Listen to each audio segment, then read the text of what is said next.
ಸಾಂಬಾರ್ ರೆಸಿಪಿನ ಮಾಡಿ ತೋರಿಸ್ತಾ ಇದ್ದೀನಿ. ಬನ್ನಿ ಹೆಂಗೆ ಮಾಡೋದು ಅಂತೇಳಿ ನೋಡೋಣ್ರಿ. ಮೊದಲಿಗೆ ನಾನು ಒಂದು ಸಣ್ಣ ಮಿಕ್ಸಿ ಜಾರ್ ತೊಗೊಂಡಿನಿ. ಅದಕ್ಕೆ 3 ಎಸಳಾಗುವಷ್ಟು ಬೆಳ್ಳುಳ್ಳಿನ ಹಾಕ್ಕೊಂಡಿನಿ. ಸಿಪ್ಪೆ ಬಿಡಿಸ್ಕೊಂಡು ನೀವು ಸಿಪ್ಪೆ ಸಮೇತ ಕೂಡ ಹಾಕೋಬೋದು. ಅದಾದ ನಂತರ ಖಾರಕ್ಕೆ ತಕ್ಕಷ್ಟು ಮೆಣಸಿನ್ಕಾಯಿನ ತೊಗೊಂಡಿದ್ದೀನಿ. ಒಂದು 5ರಿಂದ 6 ಮೆಣಸಿನ್ಕಾಯಿನ ತೊಗೊಂಡು, ಖಾರ ಇಲ್ಲ ಅದು, ಸೊ ಅದಕ್ಕೋಸ್ಕರ ಸ್ವಲ್ಪ ಜಾಸ್ತಿ ತೊಗೊಂಡಿದ್ದೀನಿ. ಒಂದು 3ರಿಂದ 4 ಜನಕ್ಕಾಗುವಷ್ಟು ಮಾಡಿ ತೋರಿಸ್ತಾ ಇದ್ದೀನಿ ನಾನು. ಹಾಗೆಯೇ ಚೆನ್ನಾಗಿ ತೊಳೆದು ಇಟ್ಟಿರುವಂತಹ ಸ್ವಲ್ಪ ಕೊತ್ತಂಬರಿ ಸೊಪ್ಪನ್ನು ಕೂಡ ಹಾಕೋತಾ ಇದ್ದೀನಿ. ಸ್ವಲ್ಪ ಜೀರಿಗೆ ಹಾಕೊಳ್ಳೋಣ. ಸುಮಾರು ಒಂದು ಅರ್ಧ ಟೇಬಲ್ ಸ್ಪೂನ್ ಆಗುವಷ್ಟು ನೀರು ಹಾಕ್ದೇ ಇದನ್ನು ಮಿಕ್ಸಿ ಮಾಡ್ಕೊಂಡು ಬರೋಣ. ಇವಾಗ ತೋರಿಸ್ತಾ ಇದ್ದೀನಿ ಮಿಕ್ಸಿ ಮಾಡ್ಕೊಂಡು ಬಂದು. ಈ ರೀತಿ ನಾವು ತರಿಯಾಗಿ ಮಿಕ್ಸಿ ಮಾಡ್ಕೊಂಬಂದರೆ ಆಯಿತು. ಇವಾಗ ಒಂದು ಸಣ್ಣದಾಗಿರುವಂತಹ ಬೌಲ್ನ ತೊಗೊಂಡಿದ್ದೀನಿ. ಅದಕ್ಕೆ ಒಂದು 2 ಟೇಬಲ್ ಸ್ಪೂನ್ ಆಗುವಷ್ಟು ನಾನು ಕಡಲೆ ಹಿಟ್ಟನ್ನು ತೊಗೋತಾ ಇದ್ದೀನಿ. ಕಡಲೆ ಹಿಟ್ಟು ಅಂತಂದರೆ ಪುಟಾಣಿ ಹಿಟ್ಟು ಅಂತೀವಲ್ವ, ಹುರುಗಡ್ಲೆ ಹಿಟ್ಟು, ಅದನ್ನು ತೊಗೊಂಡಿದ್ದೀನಿ. ಅದನ್ನು ಒಂದು 2 ಟೇಬಲ್ ಸ್ಪೂನ್ ಆಗುವಷ್ಟು ತೊಗೊಂಡಿದ್ದೀನಿ. ಇದಕ್ಕೆ ನಾನು ನೀರನ್ನು ಹಾಕ್ಕೊಂಡು ಕಲಸಿ ಎತ್ತಿ ಇಟ್ಕೋತಾ ಇದ್ದೀನಿ.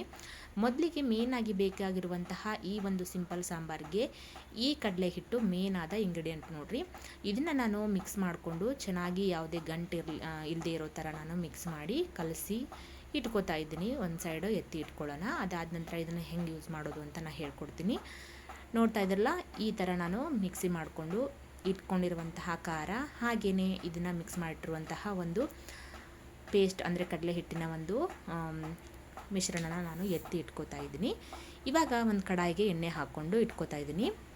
ಗ್ಯಾಸನ್ನು ಆನ್ ಮಾಡಿಕೊಂಡು ಎಣ್ಣೆ ಚೆನ್ನಾಗಿ ಕಾಯಬೇಕು. ಅದಾದ ನಂತರ ನಾನು ಒಂದು ಅರ್ಧ ಟೇಬಲ್ ಸ್ಪೂನ್ ಆಗುವಷ್ಟು ಸಾಸಿವೆ ಕೂಡ ಹಾಕೋತಾ ಇದ್ದೀನಿ. ಸಾಸಿವೆ ಹಾಕಿದ ನಂತರ ಚೆನ್ನಾಗಿ ಸಿಡಿಬೇಕು. ಅದಾದ ನಂತರ ನಾನು ಒಂದು ಅರ್ಧ ಟೇಬಲ್ ಸ್ಪೂನ್ ಆಗುವಷ್ಟು ಜೀರಿಗೆ ಕೂಡ ಹಾಕೋತಾ ಇದ್ದೀನಿ. ಜೀರಿಗೆನ ಆಲ್ರೆಡಿ ಖಾರದಲ್ಲಿ ಹಾಕಿರ್ತೀವಿ, ಬೇಕಿದ್ದರೆ ಹಾಕ್ಕೊಳ್ಳಿ, ಬೇಡ ಅಂತಂದರೆ ಸ್ಕಿಪ್ ಮಾಡ್ಕೋಬೋದು. ಅದಾದ ನಂತರ ಒಂದು ಟೊಮ್ಯಾಟೊನ ಯೂಸ್ ಮಾಡ್ತಾ ಇದ್ದೀನಿ. ಒಂದು ಟೊಮ್ಯಾಟೊ ಇದ್ದರೆ ಸಾಕು, ಈ ಸಾಂಬಾರು ರೆಡಿಯಾಗಿ ಹೋಗುತ್ತೆ. ದಿಢೀರಾಗಿ ಮಾಡ್ಕೋಬೋದಾದಂಥ ಸಾಂಬಾರು. ಬೇಳೆನ ಕುದಿಸೋ ಹಾಗಿಲ್ಲ, ಹಾಗೆ ಕೂಡ ಮಾಡ್ಕೋಬೋದು. ತುಂಬಾ ಚೆನ್ನಾಗಿರ್ತೈತಿ. ಈಸಿಯಾಗಿ ಇನ್ಸ್ಟಂಟಾಗಿ ಕೇವಲ ಒಂದು 5ರಿಂದ 10 ನಿಮಿಷದೊಳಗೆ ಮುಗಿಯುವಂತಹ ಸಾಂಬಾರು. ನೋಡ್ತಾ ಇದ್ರಲ್ಲ, ಇದನ್ನು ನಾನು ಚೆನ್ನಾಗಿ ಮಿಕ್ಸ್ ಮಾಡಿಕೊಂಡು ಎಣ್ಣೆ ಒಳಗೆ ಚೆನ್ನಾಗಿ ಟೊಮ್ಯಾಟೊ ಹಣ್ಣು ಫ್ರೈ ಆಗಬೇಕು. ಅರಿಶಿನ ಹಾಕೋತಾ ಇದ್ದೀನಿ ಇದಕ್ಕೆ. ಅದಾದಮೇಲೆ ಸ್ವಲ್ಪ ಟೊಮ್ಯಾಟೊ ಸಾಫ್ಟ್ ಆಗಲಿ ಅಂತ ಹೇಳಿ ನಾನು ಉಪ್ಪನ್ನು ಕೂಡ ಹಾಕೋತಾ ಇದ್ದೀನಿ. ಇವಾಗ ಉಪ್ಪನ್ನು ನೋಡಿಕೊಂಡು ಹಾಕ್ಕೊಳ್ಳಿ. ಅದಾದ ನಂತರ ನೀವು ಸಾಂಬಾರಿಗೆ ಎಷ್ಟು ನೀರನ್ನು ಹಾಕ್ತೀರಿ ನೋಡಿರಿ, ಅದಕ್ಕೆ ರುಚಿಯಾಗಿ ತಕ್ಕಷ್ಟು ನೀವು ಉಪ್ಪನ್ನು ಸೇರಿಸ್ಕೋಬೇಕಾಗತ್ತೆ. ಇವಾಗ ನಾನು ಟೊಮ್ಯಾಟೊ ಹಣ್ಣು ಚೆನ್ನಾಗಿ ಸಾಫ್ಟ್ ಆಗಲಿ ಅಂಥೇಳಿ ಬೇಯಲಿ ಅಂಥೇಳಿ ನಾನು ಇದನ್ನು ಉಪ್ಪನ್ನು ಸೇರಿಸ್ಕೊಂಡು ಈ ರೀತಿಯಾಗಿ ಮಿಕ್ಸ್ ಮಾಡ್ಕೊಳಕತ್ತೀನಿ ನೋಡಿರಿ. ಟೈಮ್ ಇಲ್ಲ ಅಂದಾಗ ಈ ರೀತಿ ಒಂದೊಳ್ಳೆ ಸಾಂಬಾರನ್ನ ನೀವು ಕೂಡ ಮನೇಲಿ ಟ್ರೈ ಮಾಡಿರಿ.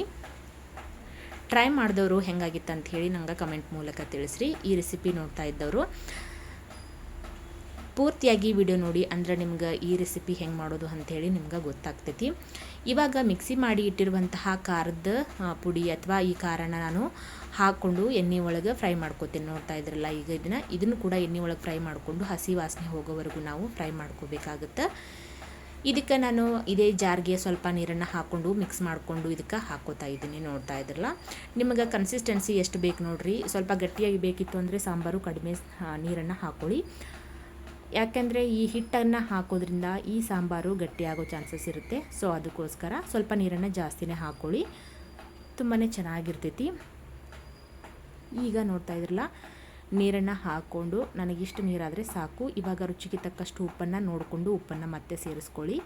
ಅದಾದ ನಂತರ ನಾನು ಇದಕ್ಕೆ ಸ್ವಲ್ಪ ಬೆಲ್ಲನ ಹಾಕೋತಾ ಇದ್ದೀನಿ. ಉಪ್ಪು ಖಾರ ಎಲ್ಲದನ್ನು ಬ್ಯಾಲೆನ್ಸ್ ಮಾಡಲಿ ಅಂತ ಹೇಳಿ ನಾನು ಬೆಲ್ಲನ ಸೇರಿಸ್ಕೊಳ್ತಾ ಇದ್ದೀನಿ. ಬೆಲ್ಲ ಹಾಕೋರಿದ್ರೆ ಹಾಕ್ಕೊಳ್ಳಿ, ಬೇಡ ಅನ್ನೋರು ಸ್ಕಿಪ್ ಮಾಡ್ಕೊಳ್ಳಿ. ಬೆಲ್ಲ ಹಾಕೋದ್ರಿಂದ ಒಂದೊಳ್ಳೆ ಟೇಸ್ಟ್ ಇರುತ್ತೆ. ಸೊ ಅದಕ್ಕೋಸ್ಕರ ಬೆಲ್ಲನ ಹಾಕೋತಾ ಇದ್ದೀನಿ. ಬೆಲ್ಲ ಹಾಕಿದ ನಂತರ ನಾನು ಮುಚ್ಚಳನ ಮುಚ್ಚಿ ಇದನ್ನು ಕುದಿಯೋದಕ್ಕೆ ಇಡ್ತೀನಿ. ಒಂದು 5 ನಿಮಿಷ ಆಗೈತಿ. ಸಾಂಬಾರು ಕುದಿತಾ ಇದೆ. ನೋಡ್ತಾ ಇದ್ರಲ್ಲ ಎಷ್ಟು ಚೆನ್ನಾಗಿ ಕುದಿ ಬಂದೈತಿ. ಇವಾಗ ನಾನು ಕಲಸಿ ಇಟ್ಟಿರುವಂತಹ ಮಿಶ್ರಣನ, ಕಡಲೆ ಹಿಟ್ಟಿನ ಮಿಶ್ರಣನ ಮತ್ತೊಂದು ಸತಿ ಕಲಿಸ್ಕೊಂಡು ಇದಕ್ಕೆ ಹಾಕೋತಾ ಇದ್ದೀನಿ. ನೋಡ್ತಾ ಇದ್ರಲ್ಲ, ಸಾಂಬಾರು ಈ ರೀತಿ ಕುದಿಬೇಕು. ಅದಾದ ನಂತರ ಈ ಹಿಟ್ಟನ್ನು ಹಾಕ್ಕೊಳ್ಳಿ. ಮೊದಲಿಗೆ ಹಿಟ್ಟನ್ನು ಹಾಕಿಬಿಟ್ರಿ ಅಂತಂದರೆ ಚೆನ್ನಾಗಾಗೋದಿಲ್ಲ ಸಾಂಬಾರು. ಸೊ ಅದಕ್ಕೋಸ್ಕರ ಈ ಹಿಟ್ಟನ್ನು ಸಾಂಬಾರು ಕುದ್ದಿದಾದ ನಂತರ ಈ ಕಲಸಿಟ್ಟಿರುವಂತಹ ಹಿಟ್ಟಿನ ಮಿಶ್ರಣವನ್ನು ಹಾಕ್ಕೊಂಡು ಚೆನ್ನಾಗಿ ಮಿಕ್ಸ್ ಮಾಡ್ಕೊಳ್ಳೋಣ.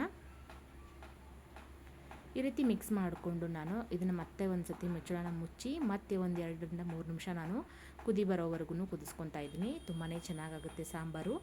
ಈ ಸಾಂಬಾರು ನಿಮ್ಗೆ ಇಷ್ಟ ಆಯಿತು ಅಂತಂದ್ರೆ ಈ ವಿಡಿಯೋಗೊಂದು ಲೈಕ್ ಕೊಡಿರಿ. ಯಾರೆಲ್ಲ ಹೊಸದಾಗಿ ನನ್ನ ಚಾನಲ್ನ ನೋಡ್ತಾ ಇದ್ದೀರಾ ಪ್ಲೀಸ್ ಒಂದು ಸಬ್ಸ್ಕ್ರೈಬ್ ಮಾಡ್ಕೊಂಡು ನೋಡ್ಕೊಳ್ಳಿ. ಪಕ್ಕದಲ್ಲಿರುವಂತಹ ಬೆಲ್ಲೈಕನನ್ನು ಕೂಡ ಕ್ಲಿಕ್ ಮಾಡ್ಕೊರಿ. ನಾನು ಹಾಕುವಂಥ ಹೊಸ ವೀಡಿಯೋದ ನೋಟಿಫಿಕೇಷನ್ನ ಮೊದಲೇ ನಿಮ್ಗೆ ಬರ್ತೈತಿ.